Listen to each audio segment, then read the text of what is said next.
बिस्मिल्लाहिर्रहमानिर्रहीम। दरूद व सलाम हो मोहम्मद व आले मोहम्मद पर।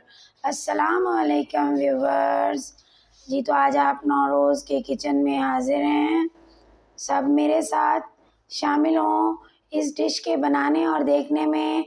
देखिए आपकी आंखों के सामने अल्लाह ताला की नेमत नज़र आ रही हैं, जिसमें नान शामिल हैं, प्याज, आलू, टमाटर, सब चीज़ें आपकी आंखों के सामने हैं। आपको पता चल गया होगा आज नौरोज़ के किचन में बेसन वाले बेहतरीन नान फ्राई करना सिखाऊंगी, वेजिटेबल लगा के बहुत अच्छे तरीके से, बाज़ार से ज़्यादा लजीज और मज़ेदार होंगे।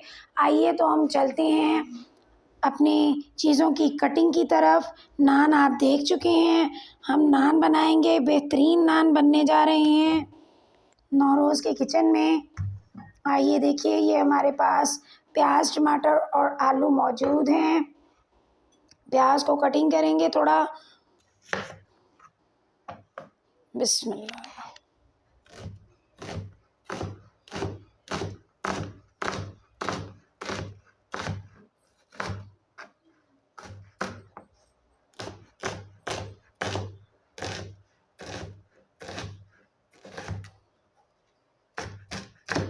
ये हमने बेसन में डालनी है सब चीज़ें।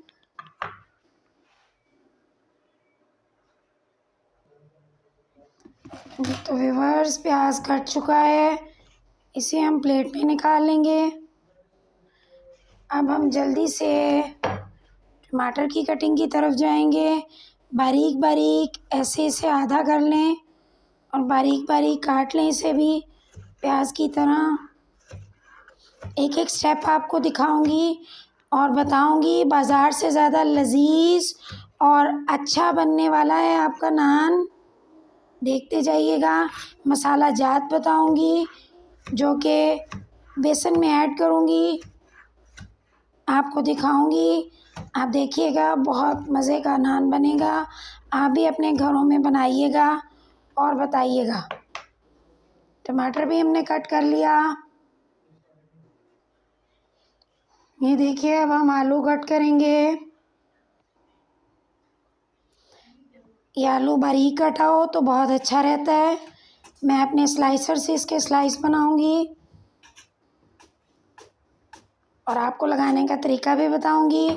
बहुत अच्छे, घर में बाज़ार से ज़्यादा अच्छे आप नान तैयार कर पाएंगे अगर मेरे तरीके को फॉलो करेंगे और उस तरीके से बनाएंगे।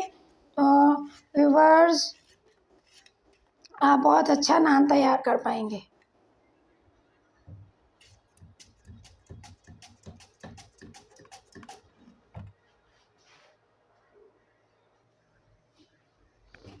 ये तो आलू भी कट हो गए हैं, बल्कि स्लाइसर से उनके बहुत अच्छे स्लाइस, ये ऐसे बारीक स्लाइस होंगे आपके, तो आप देख रहे होंगे। ये देखिए, तो ये बहुत अच्छे लगेंगे आपके। मैं आपको सही लाइट में दिखा रही हूँ।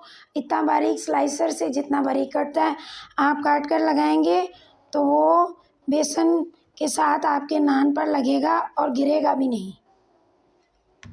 आइए अब हम जल्दी से मिर्चें काटते हैं। थोड़ी सी सब्ज़ मिर्च काटेंगे, ये बहुत मज़ेदार लगेगी।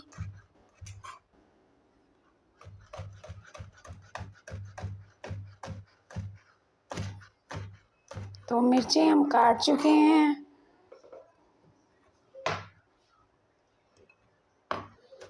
काट रहे हैं मिर्चों के साथ हम। काटने के बाद अगले स्टेप की तरफ बढ़ेंगे। बेसन मिलाएंगे, जो मसाला जार डालूंगी वो बताऊंगी आपको। ये स्टेप भी दिखाती जाऊँ आपको, नए सीखने वाले बच्चों के लिए। जब प्याज आप कट कर लें तो उसे कटिंग बोर्ड पर ही ऐसे एक दफ़ा हाथ से मस लें ताकि वो अलग अलग हो जाएं प्याज। फिर ये बेसन में डालने के लिए अच्छे से तैयार है। ये देखिए, साफ़ सुथरा बेसन हमारे पास एक कटोरी मौजूद है, इतना सा। इसे हम इसमें डालेंगे बाउल में, अगर ज़रूरत हुई तो और डालेंगे, बाकी को यहाँ रख देंगे। 5 हमने नान तैयार करने हैं और इसमें ये हाथ से जो रगड़ के हम धनिया हथेली पर तैयार करते हैं वो है बहुत अच्छा धनिया, ये शामिल हो गया है। इसमें हमारे जो प्याज थे हमने कटिंग किए हैं वो शामिल हो गए हैं। और इसमें हम सिर्फ सब्ज़ मिर्च शामिल करेंगे, टमाटर और आलू को इसमें शामिल नहीं करेंगे।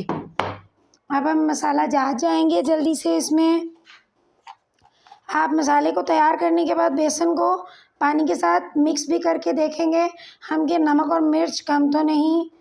2 से 2.5 टीस्पून हमारे पास नमक इसमें डाला है हमने। 2 चम्मच हमारे ये जा चुके हैं और ये तीसरा टीस्पून इसमें सुर्ख मिर्च का जा रहा है। और इसमें 1 टीस्पून धनिया का जा रहा है। मेरे तरीके से बनाइएगा व्यूअर्स, आपको बहुत अच्छा लगेगा। इसमें आधी टीस्पून हल्दी भी जाएगी, ये हमारे लिए बहुत अच्छी होती है, जोड़ों के लिए, चीज़ों के लिए, खून को साफ़ करती है। और इसमें आधी टीस्पून ही गरम मसाला जाएगा और इसमें आधी टीस्पून के करीब सूखा हुआ खुश्क पुदीना जो मैं घर में खुश्क करती हूँ, देखें ये डाल रही हूँ खुशबू के लिए, जायके के लिए, ये बहुत अच्छा लगेगा। इसमें अजवाइन जाएगी 2 चुटकियों से 3 चुटकियों तक इस मटेरियल में। ये हमारे हाजमे के लिए और वैसे भी आप जानते हैं बहुत अच्छी होती है।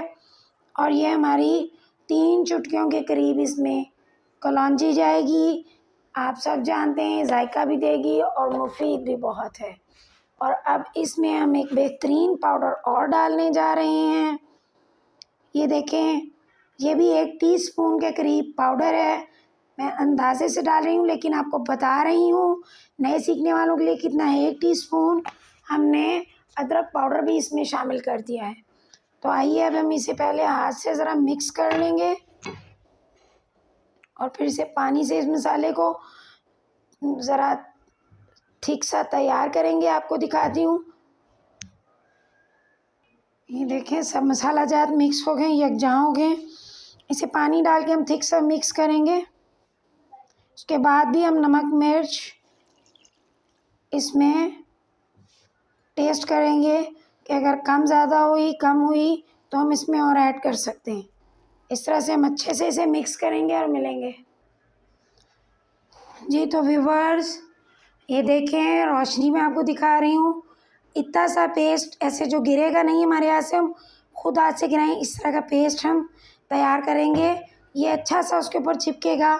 अब मैंने चेक किया है, इसमें थोड़ा सा नमक और क्या ऐड करना है, आधी चम्मच के करीब। नानों में तेज़ चाहिए होता है। और 1 टीस्पून इसमें मिर्च जाएगी। ये देखें, आप देखें आधी टीस्पून इसमें नमक और गया है, डाला है मैंने क्योंकि कम था, मैंने टेस्ट किया। और 1 टीस्पून लेवल की हुई इसमें सुरख मिर्च और जाएगी। और अब इसमें मैंने धनिया भी रखा था, खुशबू टेस्ट के लिए बहुत अच्छा होता है। सब्ज़ धनिया कटा हुआ वो भी इसमें चला गया है। अब हम इसे फिर अच्छे से मिक्स कर लेंगे और बस अब ये नानों पे लगाने के लिए तैयार है। और अगला स्टेप आपको नान पर लगाकर इसे आलू और टमाटर को बाद में लगाना सिखाऊंगी। बने रहिए मेरी वीडियो में। वीडियो अच्छी लगा करें, लाइक करें, शेयर करें, अपने फ्रेंड एंड फैमिली में सब्सक्राइब किया करें, नए यूट्यूबर्स की हौसला अफजाई किया करें जी। तो व्यूअर्स तवा भी मौजूद है चूल्हे पर, नान आपके सामने है। बस आपको एक नान लगाने का तरीका और उसे अच्छे से फ्राई करने का तरीका बताऊंगी। ये देखिए, जो हमारे पास मटेरियल तैयार था, यूँ प्लेट में थाल में नान रखिए, उसे अच्छे से उसके ऊपर लगाइए।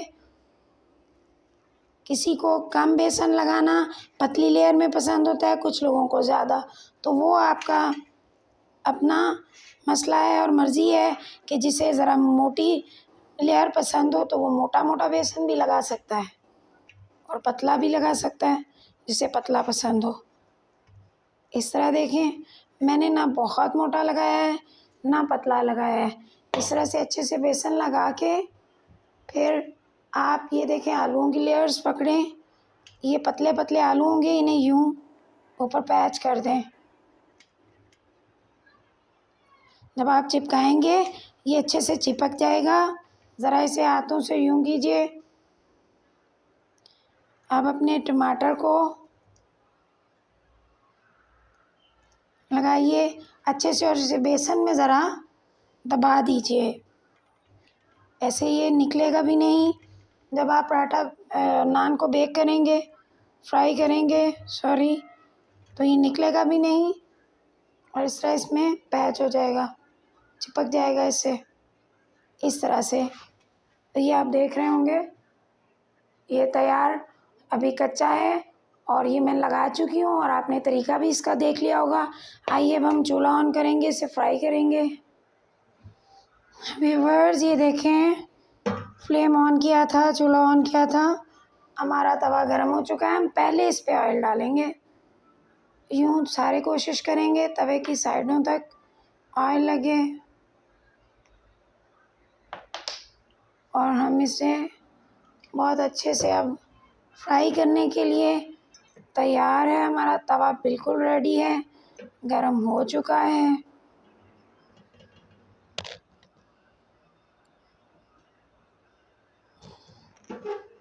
देखें धुआं निकलता हुआ भी यकीनन आपको नज़र आ रहा होगा।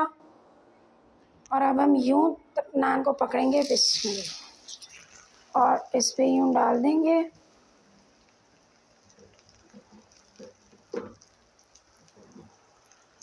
और थोड़ी देर वेट करेंगे, एकदम से हम नान को नहीं हिलाएंगे।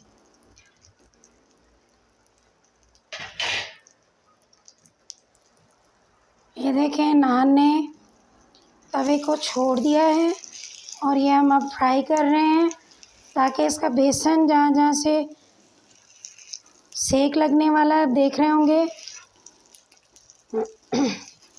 ये अच्छे से फ्राई हो। ये देखें नान बेहतरीन। लाइट मेरी आज शाम का वक्त है किचन में और लाइट इस साइड पे ज़्यादा है, मैं तभी आपको दिखा रही हूँ। देखिए अब बैक साइड से हम बेक करेंगे जितना दिल चाहे। कुछ लोग ज़्यादा बेक खाते हैं मेरे घर में और कुछ कहते हैं कि बैक साइड से ज़्यादा बेक ना करें ताकि नान हार्ड ना हो। तो जिस तरह का आपका दिल चाहे बेक करें और देखें कि आपके नान पे सब कुछ जो आपने लगाया था वैसे ही लगा हुआ है। और टेस्ट वाइज भी आप मेरे तरीके से बनाइएगा, बहुत अच्छा नान बनेगा आपके किचन में भी, जैसे आज नौरोज़ के किचन में बना है। तो आप देखिए मैं आपको इसे डिश आउट करके भी दिखाती हूँ। ये देखिए किस कदर प्यारा नान बना है हमारे घर में। इसे मेरे बच्चे देसी पिज़्ज़ा भी कहते हैं। ये हमारा देसी पिज़्ज़ा है, नौरोज़ के किचन में बन रहा है। आप देख चुके हैं, रेसिपी नोट कर चुके हैं, अपने किचन में भी बनाइएगा। अब मैं आपको सारे नान बनाकर दिखाऊंगी। जी तो व्यूवर्स डिश आउट हो चुके हैं और आप देख रहे होंगे आपके सामने नान, बेसन वाले नान दही के रायते के साथ मौजूद हैं। बहुत ज़बरदस्त बन चुके हैं, आप देख रहे होंगे। अच्छे लगे तो लाइक करिएगा और कमेंट बॉक्स में कमेंट किया करें। आपने इस तरह से ही नान बनाने हैं जिस तरह से मैंने आपको रेसिपी दी है। आपके नान बहुत अच्छे बनेंगे, मैंने इन पे बहुत मेहनत की है और आपको मेहनत से सिखाया है। आप भी ऐसे ही बना कर देखिएगा। अब मैं अपने नौरोज़ के किचन से इजाज़त चाहूँगी आपसे। अल्लाह हाफिज़।